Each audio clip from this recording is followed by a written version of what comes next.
We have Jeron Paul with us today on the podcast. It was acquired by Salesforce. It was a $400 million acquisition, 419 to be exact. Talking to a lot of VCs, yeah, a lot of them are like, I don't know. This is a relatively small market, blah, blah, it's competitive. I don't know. I look for that in business. I look for a quality of obviousness. It's like, and effective surprise. It's like, wow, why didn't I think of that? Yeah.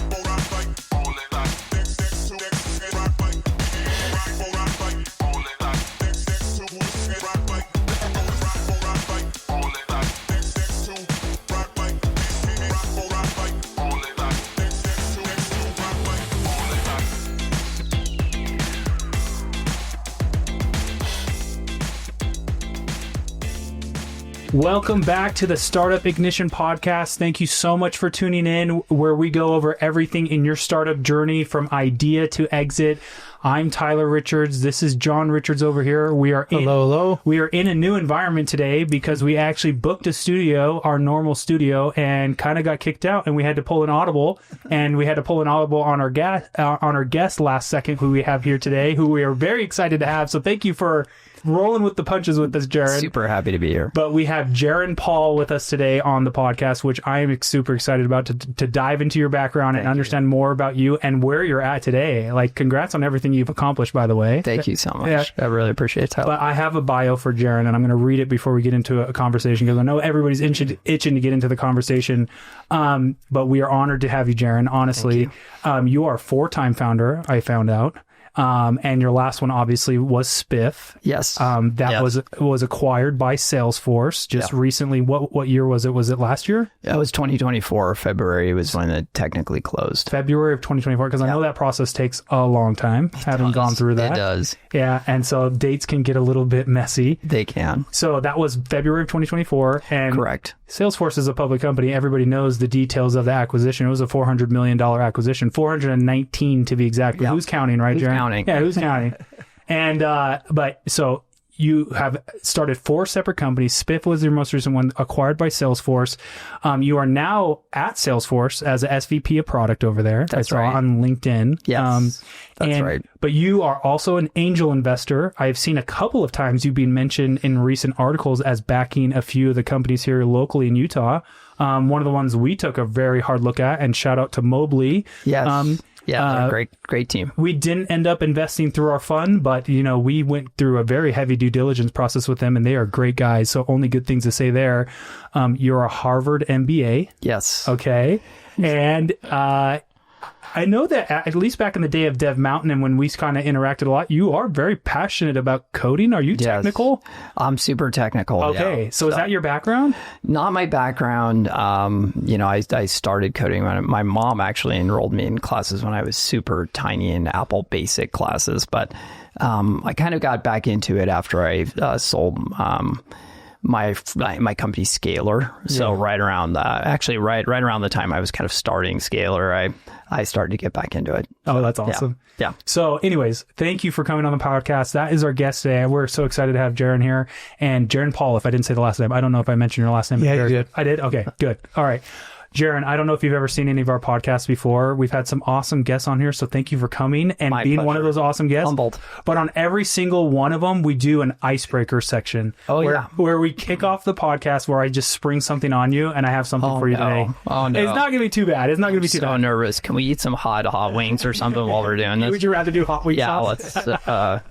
Is it just for him or for me too? Well, I'm going to ask both of you guys. Okay. And I'm going to do just questions. It's not this or that or anything specific. It's just questions, and you just tell me what you think. Okay? Got it. Okay, here we go.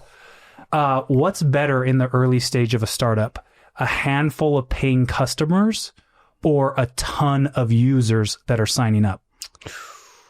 Paying customers or a ton of users? Paying customers. Paying customers. Yeah. Even though it's less paying customers, I don't know. So let's get a number. 10 paying customers or 100,000 users? Yeah. Definitely. Paying customers. Yeah, paying customers. All day. All day long. Wow. Yeah. For me, it depends. I mean, B2B, I want paying customers. If it's a B2C, I want the users. Yeah.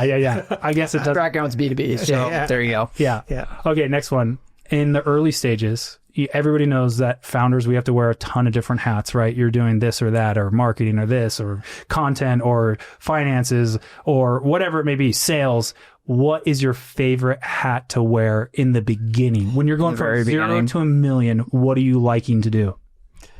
Wow, that is a total toss-up between marketing and product. So yeah, it's one of those two. Well, that's kind of the two most important parts. Well, marketing and sales, right? Yeah. But marketing leads to sales. But yeah, some sales, marketing / product. Okay. Yeah.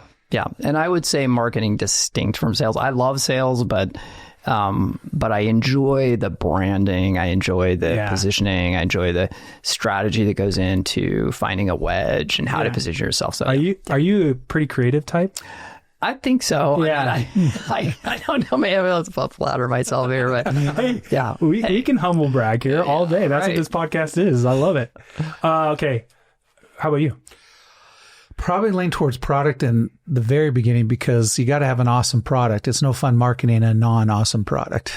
So, but they're both important. I mean, the key to the early stages of a company is having an awesome product and a present market, a true market that will buy your product. So you got to do both product and market, but just making the product where it changes lives and makes people's lives better is super fun. Yeah. Okay, Jeron, next question. What is the worst customer feedback you've ever gotten? Oh my gosh. I like this question. John, you go first. I'm going to come back to it. Customer feedback. Like where a customer. Then I was I was trying to collect on an overdue bill from a customer, and I was CEO, and he goes, "How old are you? You're so young.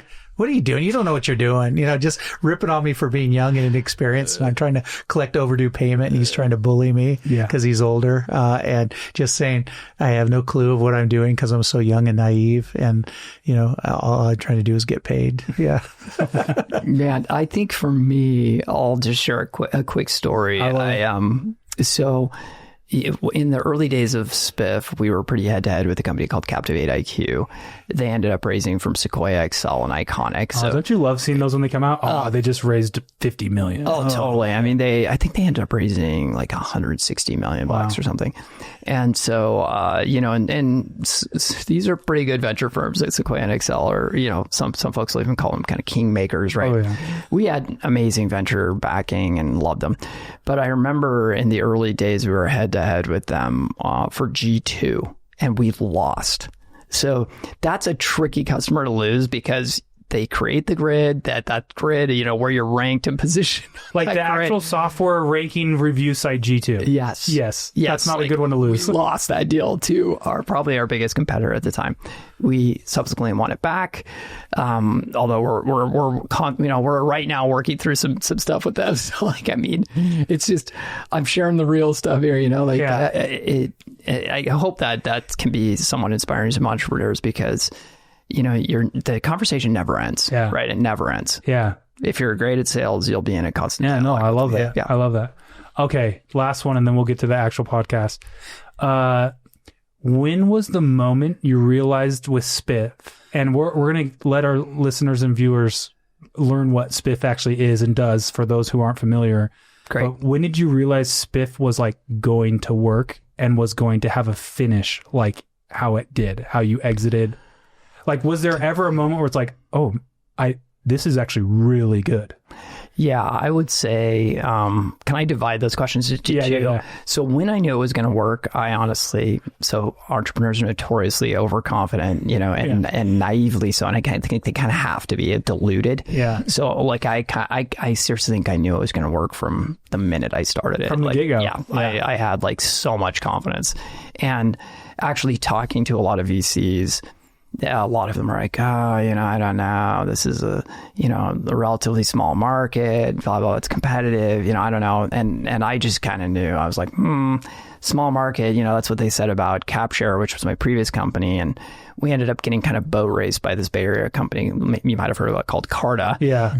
But we love CapShare, by the way. Oh, thank you so much. Yeah. But Carta is an $8 billion company. So it's like, I don't think this is a small market. Yeah. On the exit side of it, I mean, my gosh, I didn't believe that until we were pretty much through negotiations. Yeah. And negotiations were very you tough. knew that there was exit potential way longer before that. Yeah. I mean, once you hit that momentum in revenue and like building and hiring, it's like... Yeah, but do you ever know if you're going to get bought? I know that the acquisition doesn't actually happen until dollars are in bank accounts. Yes, So like exactly. we're literally worried up until that second. But yeah, I mean... But Tyler, you've been through it too. The morning of the day the money's supposed to be wired, you're just praying it goes through. Refresh. Or you go. That's all we talk about. Refresh. Or you think it's literally going to fall apart. Yeah. Second, you're like, is this actually happening? I told you we got up early on the day we went public back in 1998, and I was in Seattle, so the market opens at 6:30, and 6 a.m. I'm going. I hope in the next half hour they don't discover we're not as cool as they think we are. Yeah, I know. You can go public. Yeah. If you don't, I don't think you're normal if you don't feel that way. Yeah. I agree. Okay, cool. Thanks for joining in my icebreaker. Good way to get into the mood. That was great. Okay. Yeah. All right. Now to you. I want to go all the way back here because I know that you even know Jeron's dad pretty well. Mm-hmm. Yeah. Is that how you two met? Because I know you two. We met before that. I think, did you get involved with Vspring? Yeah, I was an early principal. When you just graduated from Harvard, I think I met you when you first went to Vspring. That's where I first got you. Met you too. Yeah. But then later I met his dad and invested in his dad. Vspring is now what? Vspring is now Run Ventures. Which was Signal Peak. Yes. And now Run Now Ventures. Run. Yeah. So Vspring rebranded as Signal Peak now to Run. Okay. Yeah. Gotcha. So, Vspring was one of the first early kind of VCs in Utah back with Greg Warnock, Paul Ahlstrom, Scott Petty, who still lasted through all. Is he still with Run? Still with Run, I believe. Yeah. Mm-hmm. And Run is a recent thing. I think they just rebranded like a month or two I think ago. Ed Ekstrom was there. Yep. I worked very closely with all of those, but particularly with Ed. Actually. Yeah. Okay. So you went. What did you do before MBA? So actually, I joined Vspring, and I don't think I knew John at this part. John's memory, it's incredible, honestly. You remember better than I do, but which is great. I actually joined Vspring in between leaving Monitor, which was a management consulting firm based in Boston, and joining Harvard. So I actually joined as a summer intern, actually. Mm-hmm. So right before going to business school, I cashed out my 401k, actually, because we had no money. Moved back to Utah, which is where I'm from. Moved into my parents' basement with my wife, my beautiful wife, and tried to start a career in Utah venture capital, which at the time was just so wildly different than it is now. Yeah. And it also was interesting, though. There were about three kind of more major VCs, UV Partners, which is now Pelion, Vspring, and then Epic, which was called what before, though? They had a different name. Tomorrow, and then before Tomorrow, it was... I thought it was Epic again. It was Epic Tomorrow Epic, but I can't remember. There was a name before Epic. It was something before Epic. But to get to be an intern or a young kind of analyst or scout or whatever you want to call it, almost all of them had to be Harvard. I mean, it was, I'd say half or more of the people working at those firms were Utahns that went to Harvard. So do you agree with that? No, I totally agree with that. I literally just came from a class that I teach at BYU, and I always start the class off with like 5 minutes of whatever business or startup question you want. And today I got the question of, how do I get into VC? Yes. So is that the advice you're giving to the... No, it's changed so much. So it's not just going to Harvard and getting an MBA? No, I don't. And in fact, I think... And I appreciate both of your perspectives on this, but I don't think, I definitely think MBA is very optional now. Yeah. Consulting, banking are still pretty good paths into VC, but I actually really believe that business schools become much more optional. Yeah. And then, of course, there's kind of a couple different paths, but the classic path is either some form of investment banking or consulting with a top tier firm or fund or firm, some kind of top tier firm, and then going in. Or another option is, of course, to go work for like a top tech firm in some kind of a meaningful role. Yeah. One of my things too is, though, I tell a lot of the young people, say, it's great you want to go do that at VC. What you should do is do your own startup. Yeah. I mean, it's always if you really want to do your own startup, because there's so many of them that are so smart, so talented, and they do get networks built if they go there. Like you got a network built up and all that. But right now, I mean, just the fastest way to get it and be a VC is to be a successful. That's through selling a company or starting a company. Partners are going to be all exited, mostly entrepreneurs. I agree. Mostly, it's and also, when you start as a junior analyst or something, you don't rise up and become a partner until you've gone off and done something else. Yeah. And that's what I try to explain to. I think you're right. Yeah. I wasn't a partner. I was the level below partner called principal. And so very different path, like John was saying, to become a partner than it is to become a principal. So you left Run Ventures or Signal Peak or what was the original name you said? Vspring. Yes. So you left Vspring. Yes. And then what'd you do? So I had started 2 companies when I was in business school. In business school, there's a thing at Harvard called the Baker Scholar, which is the top 2% of all folks at Harvard. So it's very elite, very competitive. Oh, wow. I knew pretty much within about 6 months that I had no chance of getting that whatsoever. Oh, I thought you were about to say I was in it. Yeah, no, the opposite. And so I actually kind of ended up really using my Harvard experience to do a ton of case studies, network like crazy, have a wonderful experience while I was there, but start companies. And so I started 2 companies while I was there. One was called BoardLink. And it was it was actually started with a professor named Jay Lorsch, and we started what I think is one of the early board portals, is what we called it back then. So it was basically a way to log in as a board member of a public company and get access to analyst reports and the board book and review the financials, and it was all in a very secure environment. Even take view the board calendar, even take votes.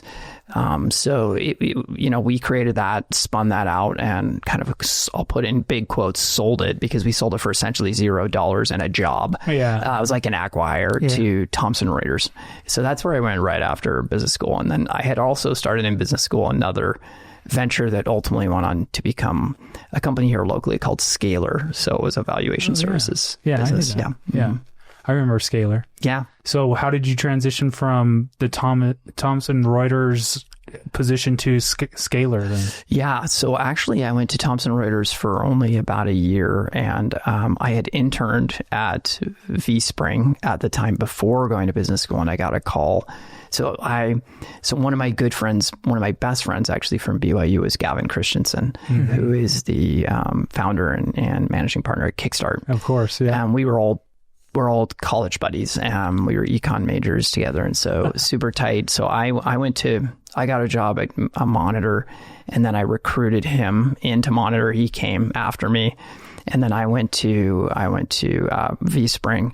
And then when I left Vspring, I said, "Hey, you should really talk to this guy named Gavin." Yeah. And so he took over my job when I left and went to Harvard. Oh. And then when I came back out of Harvard, he helped me get a job as a principal. Yeah. So I actually got a call from Vspring like 1 year after I had left Harvard saying, "Hey, are you interested?" And packed up our bags and moved back to Utah. And wow. That's all. Yeah. Vspring's the one who backed Gavin and put him like in a back corner and said, "Do this small little seed fund." Totally true. Yeah. Yeah. And Vspring just let him have a piece of their office and did their back end stuff and and it was hard. The first $8 million that Gavin had to go raise was really hard. Very hard. Yeah. Oh, so they didn't partition off their first fund was only $8 million, and it was really hard. They were trying to go to the universities and do stuff. I mean, it's hard. Getting a fund off the ground's hard work. Very hard. No. Yeah. Well, but look, very successful though. Yeah. Of course. Great. But at that time, there was not a ton of early stage VC in Utah. There was no pre-seed seed funds in Utah. They were all Series A funds. Yeah. Mm-hmm. Yeah. Yeah. Because I remember, and I think I got involved with what you were doing with CapShare. That's when I kind of entered in the picture, because I know you as the CapShare guy. Yes. And awesome. At least being a huge supporter of what we were doing in our boot camp and the whole Startup Ignition ecosystem. Yeah, thank you so much for that. Before we get to CapShare, because I do want to talk about that, and it was so awesome. So Scalar was before CapShare? Scalar was before CapShare. And Scalar still went on after you left then? Because Scalar went on. It's still a very large. still going, right? It's like, and then they're the ones that did the S20 fund. They did the S20 fund. That's right. And so all that. So who was your co-founders at Scalar? So I started it, and I brought on early on a couple of folks. So my first co-founder was actually a guy named Ildar Fazulyanov. Okay. Do you know Ildar? Mm-hmm. He was also at Vspring. Who's that? Okay. He's subsequently moved to California. Oh, okay. He was kind of an OG in the Utah venture space for, again, sub-partner level. Like he was like me. Yeah. There's a couple of those OGs like JD Gardner, Jeff Curl, who everybody knows. He was at Vspring with me. He got started. Who, spoiler alert, is coming on our podcast. Oh. He's awesome. He's great. Amazing. I worked with Jeff and JD. They were actually the level kind of just above me when I was interning. But Ildar and I it was really Ildar's idea. When I was at Harvard, it was this early days of kind of internet email marketing. Mm-hmm. And so I had pulled together a list of 80,000 entrepreneurs. And my idea actually at the time, which didn't really work out, was, hey, let's email all of these all of these entrepreneurs, and let's reverse rate VCs. So I was like, hey, I want them to, in a confidential way, say, how much value did this VC add? Yeah. Kind of like rate my professor. But rate my VC. Rate my VC. And I wonder what our score would be. Probably off the charts. Anyway, so I was doing that. And Ildar came to me one day and he said, he didn't know about the email side of what I was doing, but he said, hey, I've reverse engineered this thing called a 409A model. And at the time, this was right when it was going through legislation that every startup had to get a valuation to issue stock. Yeah. And I said, well, I've got 80,000 entrepreneurs. What if we just emailed them and see if they're interested? We emailed them. I think we did $8,000 to $10,000 in our first month. Second month was like 25, 30. After that, it just took off. And so great timing. Yeah, wow. Perfect. So timing. Little lesson for our viewers and listeners though is just what 409A. After the .com era, there was so much shenanigans with equity and pricing of equity that the government said no more funny business. And if you're going to set a strike price on a employee stock option, you need to establish a value. If you don't have a recent equity transaction, you have to get a valuation, and that's called a 409A valuation. And after that, you were able to go in and kind of start doing 409A valuations because they were now required. Yeah, that's it. So the first person I actually brought in was a guy named Justin Jory there. Yeah. And then I brought in Matt Stapleton and Zach Nugent and ended up selling the company to Matt and Zach. Really? Okay. So that's how Matt got involved. Okay. Yes. Good. Now, Justin, that's a name. Shout out to him. He's probably one of the top 3 most skilled Excel magicians I've ever seen. Remarkable. No, seriously. Yeah, you know him. Really. He did some financial projections for startups at the time, and I referred business to him and stuff.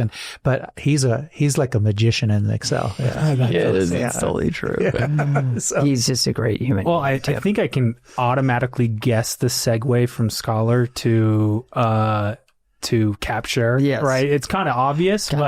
Take me there. Walk me through that. I had worked in venture, and I now worked in 409A valuations. Right. Both are very cap-stable-centric businesses. Mm-hmm. And I had done so many financial models at Vspring.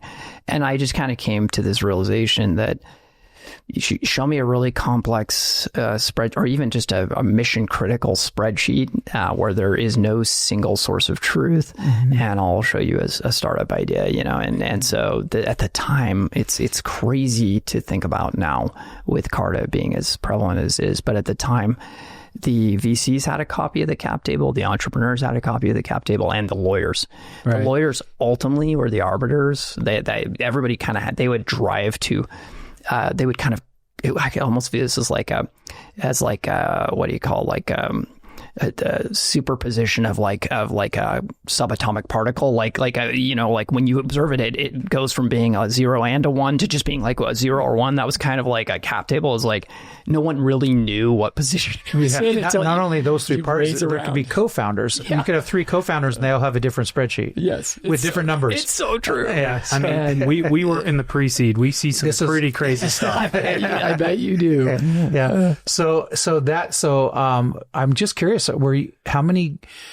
Because basically, the last 20 years, it's been fantastic to make SaaS products out of what people used to do in Excel, right? Yes. So that's what you did with CapShare. That's what I did with CapShare. And who were there besides Spiff, Carta? Before Carta was called eShares. Yes. Okay. Mm-hmm. So were you one of the first to do a SaaS cap table? Were you the first or one of the first? We started, I think, it was literally days apart from Carta. I can't remember which one was first. They might have beat us by like 2 days, but I think we incorporated slightly before them. So really, so and we just, and then loved your product, and then when we started the boot camp, Startup Nation boot camp, we just had, you guys were great partners with us. Matt would come and teach sometimes. That's amazing. Yeah, and you're co-founder at both CapShare and Spiff, right? Yes. Yeah. Yes. Great. And really, probably the best partner I had at the time at Scalar as well. Really? He was at Scalar too. Matt and I go all the way back. You guys have done 3 together? Yes. Wow. Man, what a great run. Yeah. And so, so we just thank you for that. And also we just referred people to you. It was great. I was really actually kind of sorry and sad when you sold the company, because it kind of was hard to, what happened eventually with that? Yeah. Well, I was at a youth activity in Moab, doing mountain biking, and no cell coverage, and we drove into town, and all of a sudden I had my cell phone with me, and all of a sudden it started blowing up. It was like zzz, zzz, zzz, zzz, all the messages coming in, and most of them were from Matt. And I looked down, and he basically said, hey, we just got an acquisition offer from Carta. At the time it was eShares, but do you want to engage? And I was like, what? If you had talked to me, if you talked to me a week before, 2 minutes before, I would have never in a million years guessed that we would have had an acquisition offer from them. But we did. And it was really, really actually very cool of them in retrospect, and it actually, and we ended up kind of parlaying that into a bit of a conversation with several different folks, and ended up getting a couple of acquisition offers, and we decided to sell CapShare at that time. Yeah. And who did you sell to? Yeah, who? We sold it to a company on the Toronto Stock Exchange called Solium. Yes. And then within a year of us selling, just over 1 year, they sold to Morgan Stanley.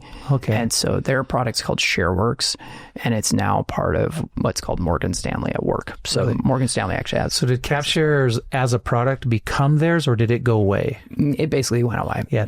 That's what I'm saying. It was sad. Yes. I wanted it to stay. I thought CapShare was a great product, and it was built for what we deal in, early stage ventures. Yeah. Okay. So I'm seeing the correlation here, though. It's like BoardLink, 409A, cap table software. Yes. Where does Spiff come from? Spiff was that the next one after CapShare? Yes. Matter of fact, I don't know if you remember, you and Matt took me to Tsunami in Lehigh to talk about it when you launched. I'm just barely remembering that. Spiff? Yeah. John. And I probably could have invested. Why didn't I? I don't know. Did I get offered? I'm not sure now. My dad has a lot of those stories. I could have invested, but I didn't. So, of course, he's also one of the most active angels in the States. So I forgive you. Yeah. It's awesome. Yeah. No, I remember that though, and you were telling me about, and I don't know if you remember, but I want to hear your story, but I just remember that beginning. I want to hear what happened and how it came about. But because I dealt a lot with commissions in my life, and when you told me what you were doing, I go, "You're attacking the next thing." So there you go. Yeah, and probably we come from a similar spot there, John. I love looking for spreadsheets that have a mission critical use case in the enterprise, and so that we did it to cap tables. I felt like is that literally? I don't want to interrupt your story. No, please do. Is that literally what you tell yourself? Like my thesis in company building is replacing the spreadsheet in enterprise situations? Yes. I mean, that's certainly been... Is that still relevant for today's listener and viewer, though? Like, how... Not as much. Because, like, does spreadsheets still exist in that way to where you can still create software? Do. I think it's still relevant, but what do you think? Well, it's a very nuanced answer, and probably I could hold forth on this for much longer than any of you would be interested in listening. But I would say, yeah, I think it's still relevant.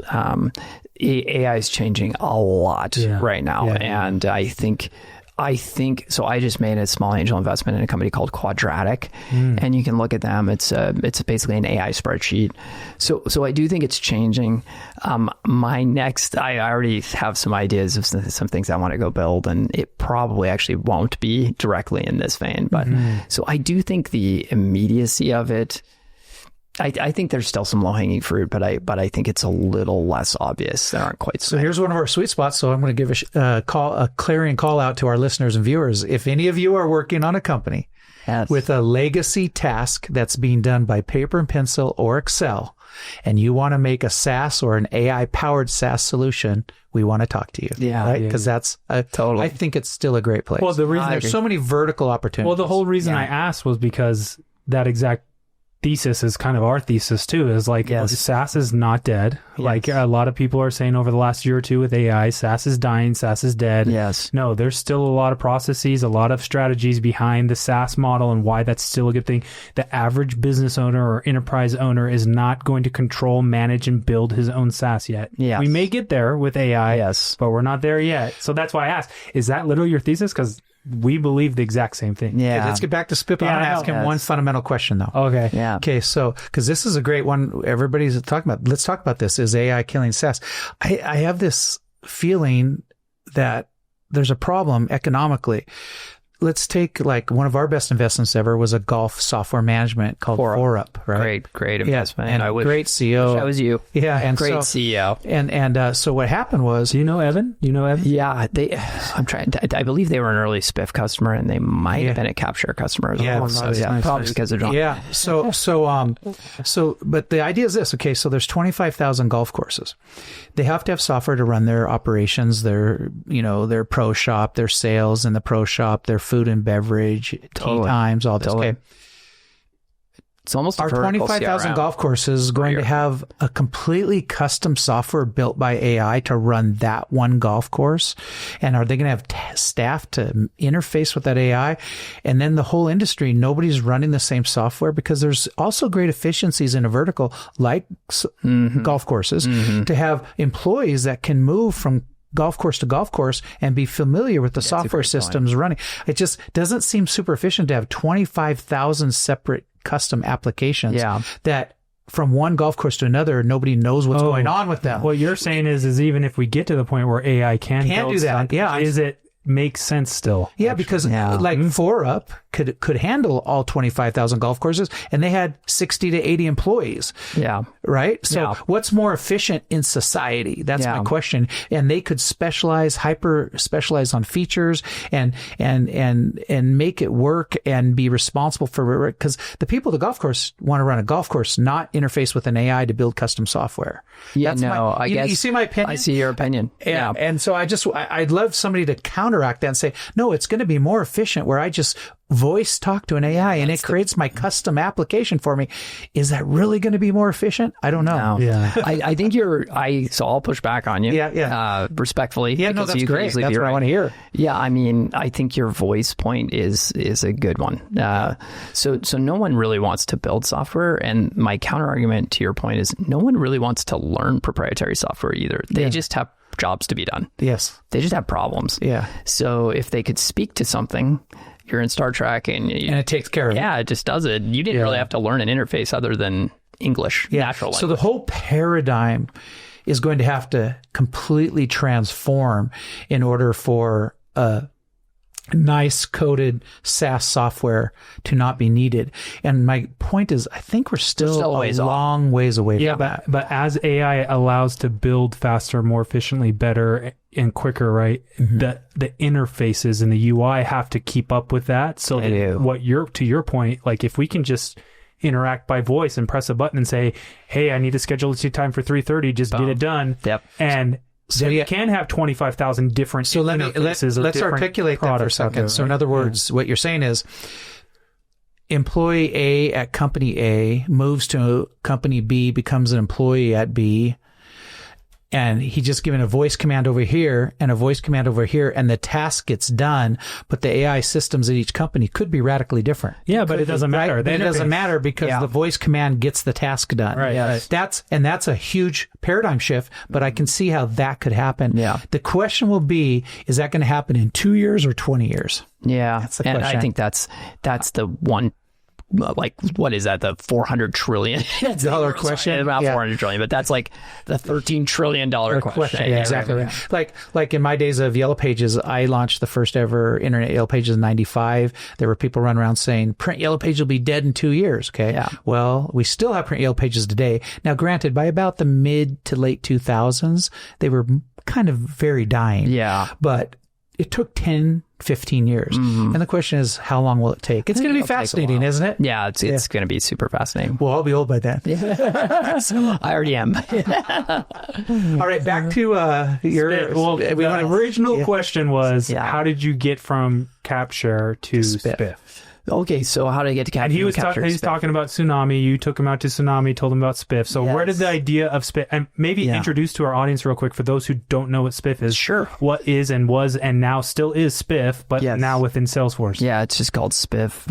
It's called Salesforce Spiff. That's what it's called. Cool, cool. So I like that name. Yeah, it's good. They kept the name, which is awesome, and they've kept the product, which is great. And investing very heavily in the product. So it's been wonderful to work with them on that.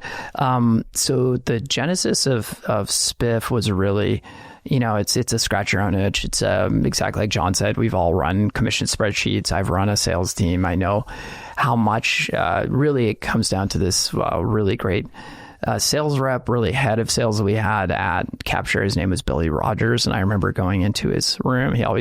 We gave everybody 2 monitors, and on one monitor he had up Salesforce. This is a really funny story now in retrospect, because he had Salesforce up on one screen. Yeah. And then he had a spreadsheet up on the other screen. And we said, what's the spreadsheet? And he said, oh, come over here. This is the amount for the boat that I want to go buy. It's like some super aeronautique or something. He's like, this is what I'm saving up for, and my family's all looking for it. We want a boat. We're really into boating. And here's all the deals I'm working on. And every month, here's the ones that I think that'll come in, and the ones that are out. And he kind of merged this spreadsheet that tallied up his commissions with a little bit of a workflow management tool, because he'd be like, I really need to focus on that deal because it could give me a lot of commissions. And so that was the aha moment where we said, commissions is not just a small problem. This is really we called it the second screen of sales. Yep, CRM and follow-up software and some of these incredible tools like Outreach and Sales Loft, or now even some of the really incredible new tools are coming out like Clay and others. These are your first screen of sales, but the second screen of sales had been completely ignored, which is the human motivating factor, which is so critical actually for sales. Sales is I still to this day, we've for a lot of us to have a background in the Church of Jesus Christ of Latter-day Saints, we've served missions. It's hard. Sales is hard. You know what I mean? And you talk sales at it. We're really good at it. And so it's hard. And I think a lot of times, having an ability to stay motivated is critical to being a successful sales rep. So that was the idea. We loved the fact that there was a spreadsheet opportunity here, because each rep, just like we saw in cap tables, every rep had their own commission spreadsheet, but the CFO or someone on the CFO's staff had their commission spreadsheet. They never talked to each other, and there was no validation between the two of them. So there was an inevitable and ongoing stream of disputes. Oh, I think I was owed this, and oh, what's this clawback? I don't even agree with this. And so we saw that same dynamic that we saw in CapShare. And then the other big thing we love automating accounting software. And so really Office of the CFO is probably my biggest focus area in my career, with valuations and equity accounting, and now cap table management, cap table accounting. And so it kind of checked all those boxes for us. So we really spun it up when we were at towards the tail end of CapShare, right when I knew we were getting acquired was right when we started to spin that up. And I actually negotiated with the acquirer. I said, look, I'll stick around for a year, but nights and weekends I get to work on Spiff. And they said yes. And so that's how it went down. Yeah. That's great. So take us through the journey of Spiff. How do you get from where you started in that office looking at your sales reps commission spreadsheet, getting the idea to selling to Salesforce for $400 million? Oh, man. How does that happen? Walk me through that. Yeah. Oh, my gosh. So many crazy bumps along that road. I'd be super remiss not to mention Matt Stapleton really quick. Shout out to Matt. Oh my gosh. He sounds integral. We got to get Matt on here. Yeah, everything. He's incredible. He's like, and just one of the nicest guys. Matt, expect a text or email from me. You're coming on this podcast, buddy. He gets the best human award in my opinion. And he and I have started, now. I mean, he literally got up in front of Startup Ignition boot camp and taught little segments for us. Yeah. And he has this professorial demeanor to him that he can assume. I mean, he likes to teach. He loves to, and he's very good at it. Yeah. He's actually, that's what he's kind of doing right now. He's serving on boards now. He's semi-retired. I'm constantly trying to get him out of retirement. I thought he didn't transition to Salesforce like you did. He did, but he was only there for a shorter time than I was only there for. How long have you been? It's amazing you've stayed this long because most don't. Yes. Yeah. And and it's not always been easy, not because of Salesforce. What an incredible culture. Yeah. And I have learned so much from Mark Benioff and the team there. Yeah. It's really, I just sometimes, very frequently, honestly, I feel like, my skill set is adapted to create a lot more value in a different environment. Yes. Yeah. No, 98 out of 100 entrepreneurs would last less than 6 months with their acquirer. If they're the primary or secondary co-founder, like you and Matt are, it's very hard. I mean, we talk about this all the time. It's so many that say, no, John, I'm committed. I'm going to stay a long time. And about 3 months in, they go, this is not what I thought it was. Hard. Yeah. I mean, Salesforce has a little bit of that Google aura, where it's like, it's widely recognized as like the first SaaS of all time, right? So it's kind of got like that, what's it like to work at Salesforce thing going forward? Yes. So I'm sure it's kind of cool to be there. Cool. How long did Matt stay? Matt stayed the full year. He did stay a year. He stayed the full year. I mean, they gave us some financial incentives that made it very worthwhile for us to stick around. That's awesome. Okay. That's great. Yep. So give me one thing that comes to mind, because I know this path is crazy and you already mentioned the ups and downs. Give me one thing for our viewers and listeners. And a lot of our listeners are budding entrepreneurs, right? These are people who are kicking ideas around, getting going right now, figuring out their business model, figuring out their go-to-market strategy. Give me one thing that like really attributed to the success of Spiff. And like when you think back on it, like if I had to put one thing in my mind, like this is it, what would that be?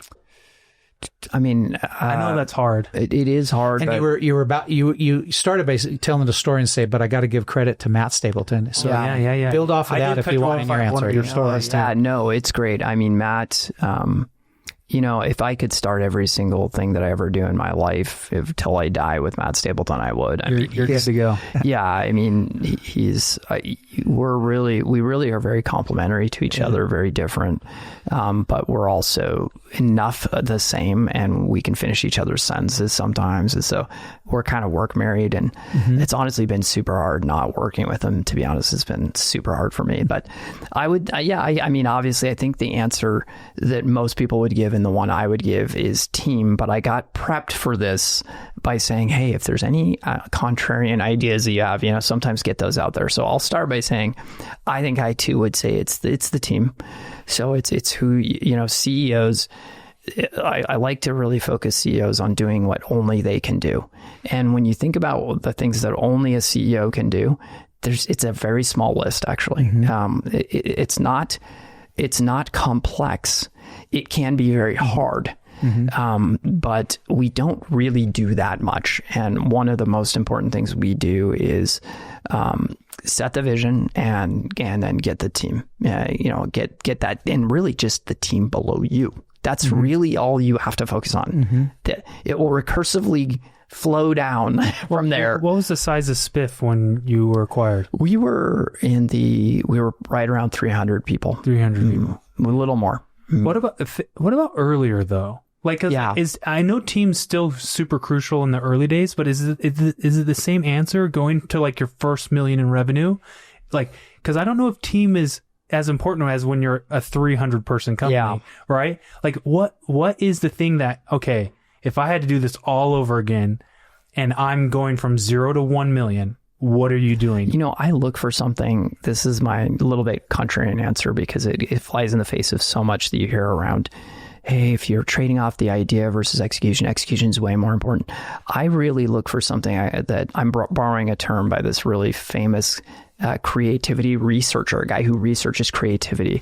His name's Jeron Paul, and you can look him up, and he has a phrase that I've fallen in love with. It's called effective surprise. And I love that because the effective, like lots of things can be surprising. A joke could be surprising.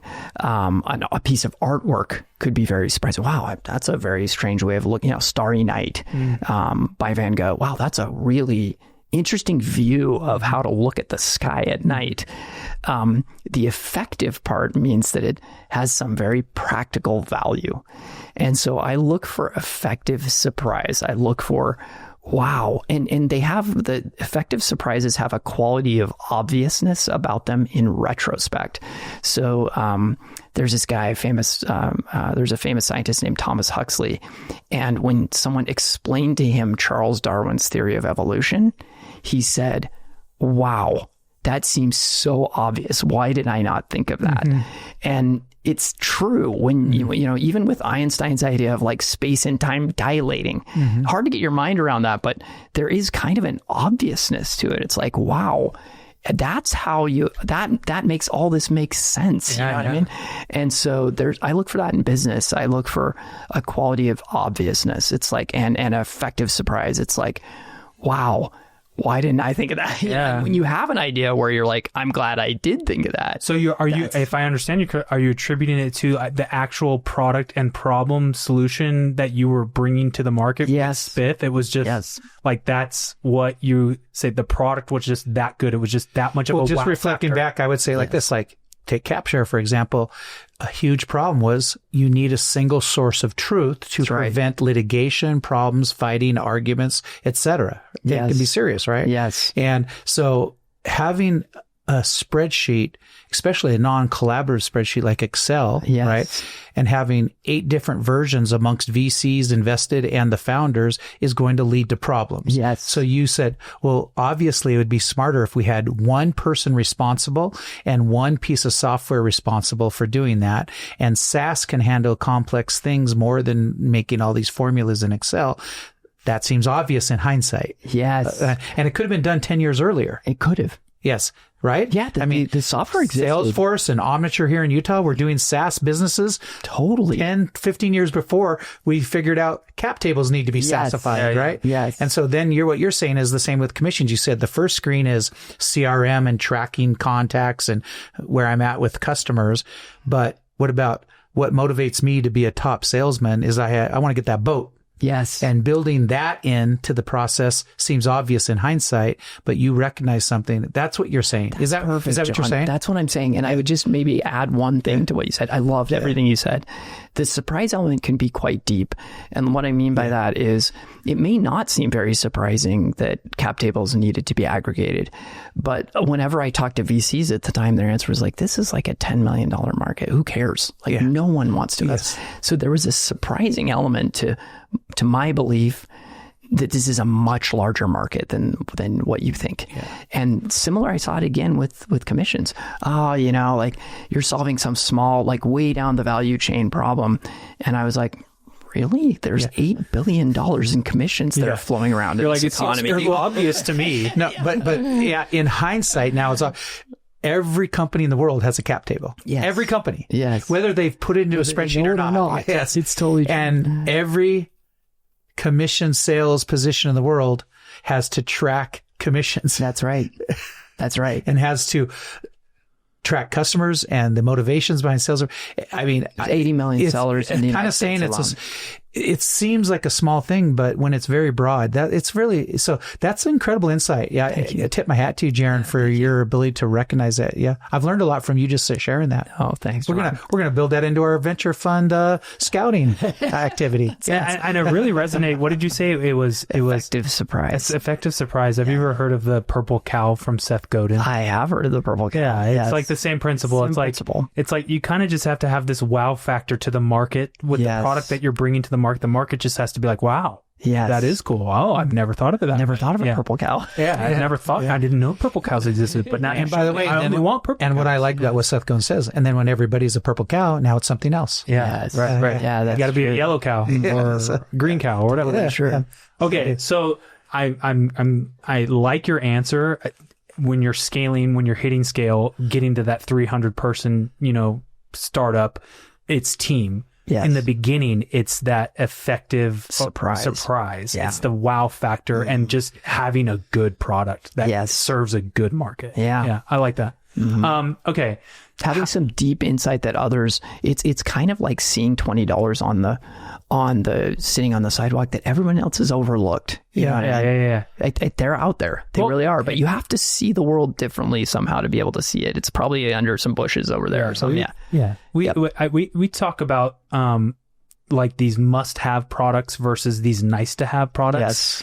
And I think, a lot of people always ask, how do you know when something's must-have versus nice-to-have? Because almost everything starts out as nice-to-have, right? Yes, like Tyler, I totally agree. When you're super innovative or like bringing a new product to market, it's like, I don't think the customer even knows how much must-have something is until like the entrepreneur and the innovator actually makes it must-have, right? Brilliant. Or establishes the market like that. That's brilliant. Yeah. I'm going to quote you on that because I totally agree. Yeah. Yes. Establishing the market, creating the market. I have questions about Salesforce and the process that you went through with that behemoth of a company. Sure. I don't know how interested my dad is in this, but me going through this with a public company, being acquired by a public company is just such a crazy beast. Crazy. And I just remember getting the initial due diligence checklist that them and their lawyers and attorneys asked for.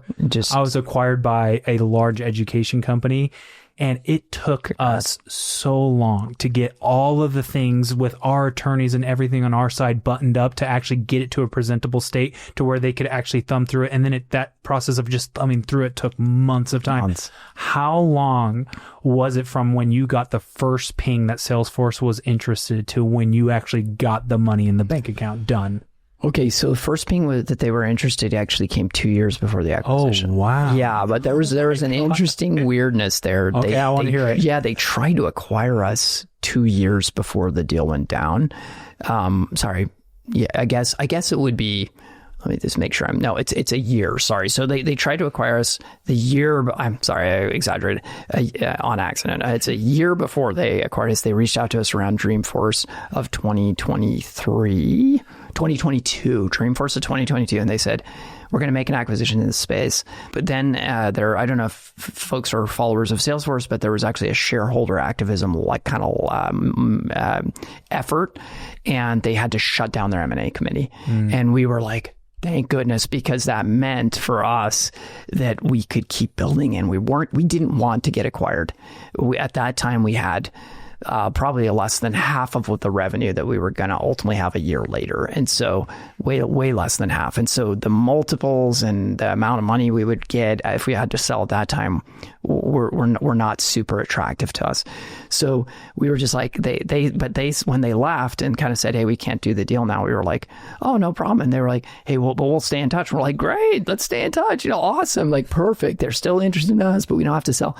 Well, not a year went by, the next right before the next Dreamforce, which would have been Dreamforce in 2023, they said, we want to spin up acquisition conversations again. Dreamforce is usually in October. I don't remember the exact time it was, but the deal was started negotiations in earnest late September, early October. The deal was inked in December, and the deal was finalized in February. So that's pretty fast for that large of a transaction. Really They are very. I will say, Salesforce M&A machine is probably. I can't imagine a better large company M&A machine on so many levels. They are so professional. They are so fast. They're so good at what they do. It's really remarkable. So you said something that I always like to teach to entrepreneurs too, to understand, because corporate venture is actually a big funder of startups. People don't realize. So it sounds to me like Salesforce Ventures invested in you. They did. I didn't know that. Let's just to make sure the listeners and viewers understand this, is that a huge swath of venture capital in this country is actually not from venture funds and angel investors, but from corporate venture arms. That's right. And almost every major big company has two things: a corporate venture arm, which would make an equity investment in an early stage company like they did in Spiff, in your case, right? Correct. But then they have another division, totally separate from the ventures, is their M&A department. Correct. Which is in charge of acquiring customers. Right. Or, acquiring targets. Totally. Whether or not Salesforce Ventures was invested in you, they still could have been interested in you.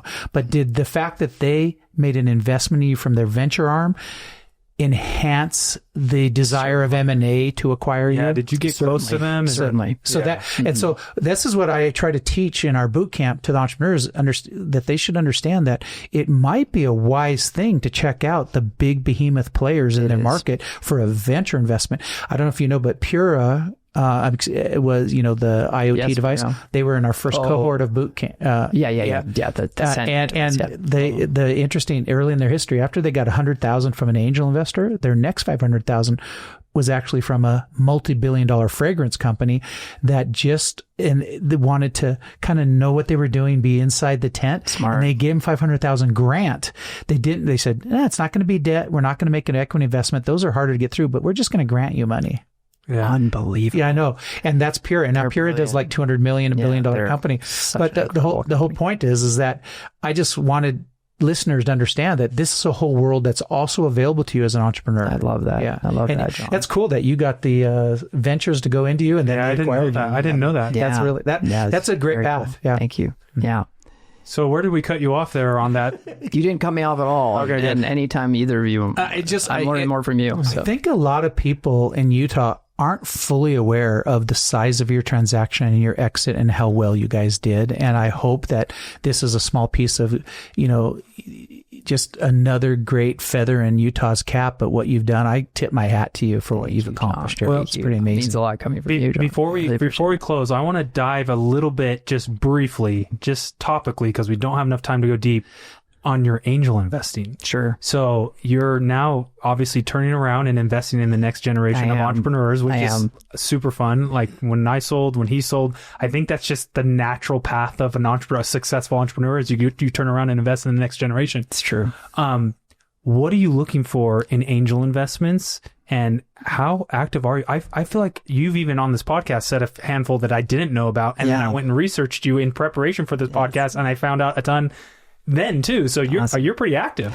Right now I'm really active, actually. Yeah. So but I take a strategy that is maybe not the most popular, or maybe not even the best for optimizing IRR, but I write a lot of small checks right now. Smart. Partially because I'm trying to get my name out there. And then on several of the ones that I have extreme conviction or that are showing a lot of progress, I will write for me, a much larger check. And so I generally look, because I'm not trying to compete with venture capital firms. I really actually, that's one of the things I most look for, is I'd love to co-invest alongside either of you. I'd love to co-invest alongside a fund. That for me is like, hey, they're going to do some diligence that I won't have time to do. They're going to have deeper pockets than I will. So I know it's not just going to not make it to the next level. And so those are things. And then I try to look for areas where I have some unique insight into what they're building. Like I invested in an AI spreadsheet. I feel like I know that space reasonably well. And I've invested in some sales stuff that would be highly related to. That's cool. To what I know. So yeah, that's kind of what that kind of matches the thesis of our fund too. We're super early pre-seed fund, and I think a lot of investors that are actually in our fund, that they kind of have that same logic. Like, okay, you guys are going to be able to do more due diligence, dive deeper, and understand, okay, what makes a good opportunity versus what doesn't make a good opportunity. Yes. So I think that is very similar. And I think you investing small and then going big on the ones you feel a lot of conviction for. That's a tried and true strategy. Yeah, that is rare. One of the most prolific and successful angel investors in the history of Utah, Scott Frazier. Scott Frazier, his whole thing was, I put a little money in a whole bunch of deals, and then I double, triple, and quadruple down on the winners, and it's paid off big time for him. He's I sat, side by side now. He has his sons doing this. I have my son doing it, but he's a legend, and that's a great philosophy you're following there. So thanks, that's good. It means a lot coming from you. Seriously, it does. It's great because I love Scott too. You know that a lot of people that have new wealth from selling their company the first year of angel investing, they usually get burned and lose a lot of money. Yes. So all of us have been through that, and what happens is by you kind of saying the things you've learned, I think you can avoid a lot of that. Yeah. So that's really cool. Thank you. Okay. Let's wrap it up. Yeah. So let me ask 2 questions to end on. 2 questions, and then we're got to wrap it up. 1 question with 2 answers. If you had 2 minutes with an entrepreneur, our audience or, budding entrepreneurs or, in the throes of early stage, 2 things. 2 quick tips. Like, what are the 2 most important things you could tell a CEO founder of a company with 2 or 3 founders and just getting off the ground? What would you tell them? I'm actually interested to hear what you say here. Put you on the spot. Top 1 or 2 things that you really feel would be good for them to understand and know. Oh my gosh, John, I want to hear from. I want to learn from you more, and then it'll spur some thoughts. They're pretty general. But like if you were talking to yourself, 20 years ago, what would you say to yourself? Like to me right now, I feel like I'm talking to myself a lot, and because I'm honestly I'm bringing what Salesforce. I learned this phrase at Salesforce called beginner's mind. Have you heard about this from Zen Buddhism? Yeah, so cool. Yeah, I haven't. Zen Buddhism. One of the concepts they teach there is this concept called beginner's mind, which is Shoshin, and it means to even if you're an expert at something, it's often helpful to try and erase all your preconceptions and go in with a totally clean slate and try to reason up. Elon Musk will call this like reason up from first principles, but to try to eliminate your potential biases.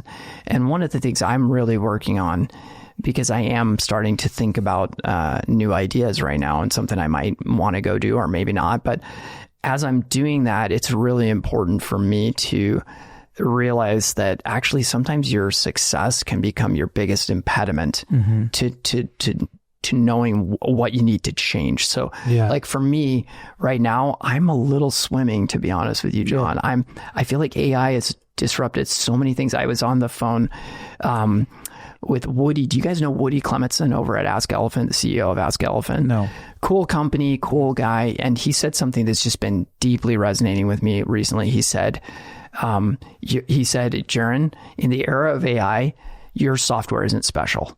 So this does go back to our debate. Yeah. Who knows who's right? I actually think you're largely right. It's not immediate, but there is this element of like your SaaS, your software. It's not as special as it used to be. Right. Yes. Right. It's a lot easier, even if we're not all the way there. We're seeing that where software engineering is changing. Yeah. Right. And it's it is, which isn't to say it's gone away, by the way. But yeah, I'm thinking a lot about what it means to start a company in the era of AI. It's very different. So I think that's what I'm actually trying to bring a beginner's mind to the problem. I like that. Yeah, that's great. Great advice. And that is, and it's often our own expertise sometimes can get in the way because we start concluding that we know things that maybe in this environment we don't know. Yeah, it's so true. Yeah, that's good. So true. That's great. Okay. Let's wrap it up because we've had. Well, don't you have any final thoughts? Oh, I have a ton of final thoughts. Answer your own question. Could you mind if I ask that? Can we go 2 minutes over so I can hear you? I want your answers. I don't know if they're here to listen to us. They're here to listen to you, Jeron. Come on. No, what you said kind of reminds me of the behavioral change. The 5 steps of behavioral change where we're uninformed optimists at the very beginning. Entrepreneurs I love that. At the very beginning, we're uninformed optimists until then we're informed pessimists because we start start learning so much about the market that we start hating what we're doing. Like, did I make the right decision? Oh man, this is going to be so difficult. But it's about coming out of that informed pessimism back into an informed optimism. Informed optimism, right? Or there's two choices, right? You can go from that informed pessimism into like the valley of despair, or you can actually go climb out of it and become an informed optimist again, right? And I think that's just like the whole entrepreneurial cycle. So that really resonated with me. Yeah. I like yours better than mine. I really do. It's just something that we talk about in our boot camp because, mindset's a huge thing too in entrepreneurship. And I think a lot of execution comes from like the belief and the confidence of the entrepreneur themselves. And especially as I'm around a lot of students lately and just seeing like, kind of the deer in headlights look in their faces and just telling them, hey, you guys can do this. Trust me, if anybody can do this, it's you in this state at this time in your life that you guys can go and make world-changing products and be innovative and disrupt huge industries, right?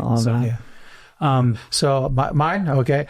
I'll say this. It's back to first principles. I say, just remember your task as a new startup is actually to find product market fit and a business model, not the widget you want to build. Yeah. You have to actually find a product that will solve somebody's problem or meet their needs, and they want to buy it, okay? Before you start building it. And so it's back to lean startup principles. And it's just, again, the first phase of a startup is actually not a company. It's the search for a business model and product market fit. And then the second piece of that is all along the way, you got to check yourself. Am I acting on assumptions or am I acting on facts? Yes. So much of the pain, the loss, the failure comes from us assuming we know something when we really don't know it. We assume it. Yes. And then we go build a product. We go invest a lot of marketing dollars. We do a lot of premature scaling because we're assuming we know something that we actually are.